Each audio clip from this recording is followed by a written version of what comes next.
On Tuesday, Kenya joined the rest of the world in marking Cancer Day amid grim statistic of new cases.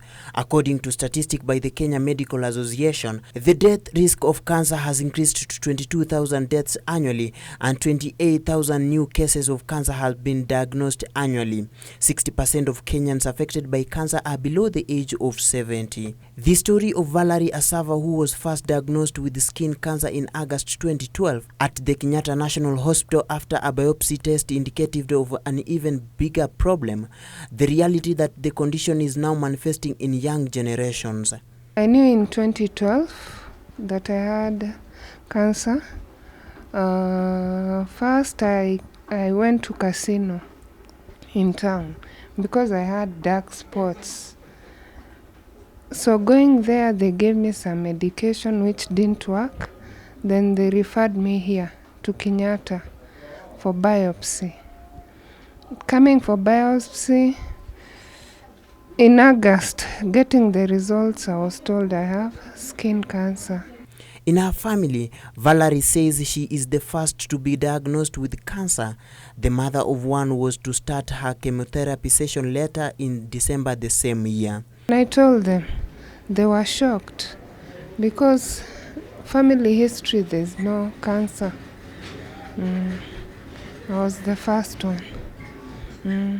So how are they responding to this? They're supportive, yeah.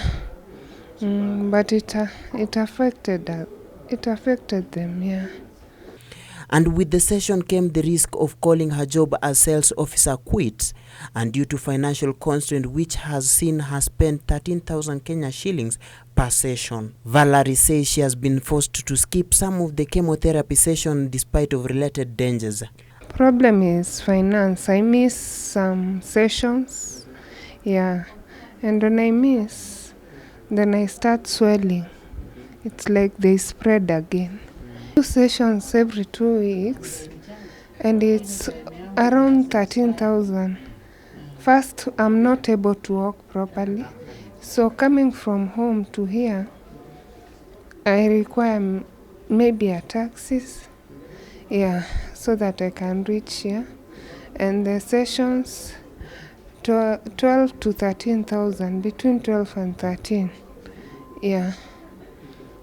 And on this day, Valerie could not undergo her session after her blood pressure was detected to be low, with the doctors advising that she gets a transfusion. Yeah.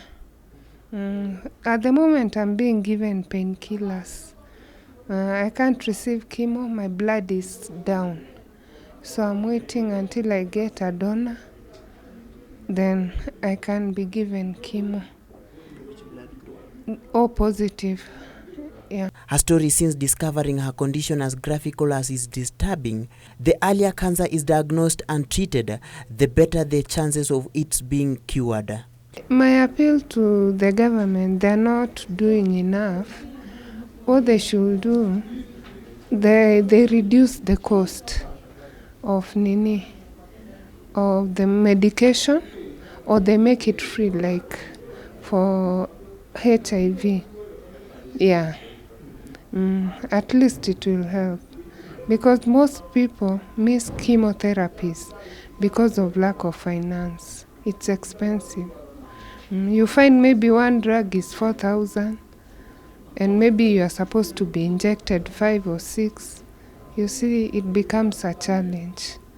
To confirm the diagnosis of most cancers, a biopsy needs to be performed in which a tissue sample is removed from the suspected tumor and studied under a microscope to check for cancer cells. But even as the government and stakeholders intensify efforts to deal with cancer, more it appears need to be done to caution the poor from the high cost of treating cancer.